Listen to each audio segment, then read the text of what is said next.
താരസംഘടനയായ അമ്മയിലെ വിവാദങ്ങൾക്ക് തുടക്കമിട്ട കുടുംബ സംഗമ സ്പോൺസർഷിപ്പ് അതുമായി ബന്ധപ്പെട്ടുള്ള കരാർ പുറത്തു വന്നിട്ടുണ്ടായിരുന്നു. വിവാദ ദല്ലാൽ ടി.ജി. നന്ദകുമാർ പ്രസിഡന്റായ ക്ഷേത്രമാണ് 75 ലക്ഷം രൂപയുടെ സ്പോൺസർഷിപ്പ് നടത്തിയത്. ഇതിനിടെ അൻസിബയെ മാത്രമല്ല തന്നെയും ജിഹാദി എന്ന് ഒരു എക്സിക്യൂട്ടീവ് അംഗം വിളിച്ചു എന്ന് വെളിപ്പെടുത്തി നടി ഉഷാ ഹസീനയും രംഗത്ത് വന്നു. മുൻനിര താരങ്ങൾ ഭാരവാഹിത്വം ഒഴിഞ്ഞതോടെ താരസംഘടനയിലെ പ്രശ്നങ്ങളും തുടങ്ങിയിരിക്കുന്നു. ആ പൊട്ടിത്തെറികൾ ഇനിയും അവസാനിക്കുന്നില്ല എന്നതാണ് ഓരോ പ്രതികരണങ്ങളും വ്യക്തമാക്കുന്നത്. ഇന്ന് ഏറ്റവും ഒടുവിൽ അൻസിബ ഹസൻ ഉയർത്തിവിട്ട വിവാദങ്ങളുടെ കാരണങ്ങളിലൊന്നായ അമ്മയുടെ കുടുംബ സംഗമത്തിലെ സ്പോൺസർഷിപ്പുമായി ബന്ധപ്പെട്ട കരാർ രേഖ കൂടി പുറത്തേക്ക് വന്നിരിക്കുകയാണ്. കഴിഞ്ഞ ഫെബ്രുവരി 14 കടവന്ത്ര രാജീവ് ഗാന്ധി ഇൻഡോർ സ്റ്റേഡിയത്തിൽ താരസംഘടനയിലെ കുടുംബ സംഗമം നടന്നത്. ഒരു ദിവസം മുഴുവൻ നീണ്ടുനിന്ന പരിപാടി.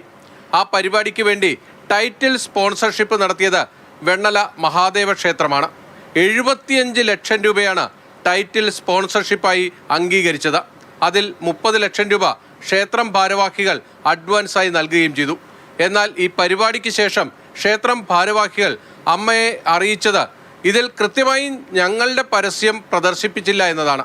അങ്ങനെ ഒരു തർക്കം പിന്നീട് അതിലുണ്ടായി. എന്തായാലും 45 ലക്ഷം രൂപയാണ് ഇനി ക്ഷേത്രം അധികൃതർ താരസംഘടനയ്ക്ക് നൽകേണ്ടത്. വിവാദ ദല്ലാൽ ടി.ജി. നന്ദകുമാറാണ് ഈ ക്ഷേത്രത്തിന്റെ പ്രസിഡന്റ്. ഞങ്ങൾ 75 എഗ്രി ചെയ്തത് അങ്ങനെ മണ്ടനൊന്നുമായിട്ടല്ല. ഭാവിയിൽ അമ്മ നടത്തുന്ന പല പരിപാടികളും പങ്കാളിയാവാൻ തന്നെയാണ് ചെയ്തത്. മനസ്സിലായി. അതിനൊരു തുടക്കമാണ്. 30 ലക്ഷം അക്കൗണ്ട് വഴി കൊടുത്തു, എഗ്രിമെന്റ് ഒപ്പിട്ട്. ബാക്കി 45 പെൻഡിങ് അയക്കണത് കൊടുക്കാത്തതല്ല. സാധാരണ ഒരു പരിപാടി നടന്നു കഴിഞ്ഞാൽ അതിന്റെ പെൻഡ്രൈവും ബില്ലും കൂടി കിട്ടണം. അത് 31/5 തന്നാൽ ആ പേയ്മെന്റ് കൊടുക്കും. ട്രസ്റ്റിനോട് കൂടിയാലോചന നടത്തിയാണോ? ഇത്ര മിനിറ്റ്സിൽ റെക്കോർഡ് ചെയ്യൂലേ? കൺസൾട്ട് ചെയ്തില്ലേ? ഒരു 8 തവണയെങ്കിലും ഡിസ്കസ് ചെയ്തിട്ടുണ്ട് ഇതിന്റെ ഡ്രാഫ്റ്റ് എഗ്രിമെന്റ്. ഈ സ്പോൺസർഷിപ്പിൽ അവസാനിക്കുന്നതല്ല അമ്മയിലെ തർക്കങ്ങൾ. അൻസിബയെ പിന്തുണച്ചുകൊണ്ട് കൂടുതൽ താരങ്ങൾ മുന്നോട്ട് വരികയാണ്. ഉഷാ ഹസീന കൂടി തനിക്കും ജിഹാദി പരാമർശം നേരിടേണ്ടി വന്നുവെന്ന വെളിപ്പെടുത്തലുമായി രംഗത്ത് വന്നു.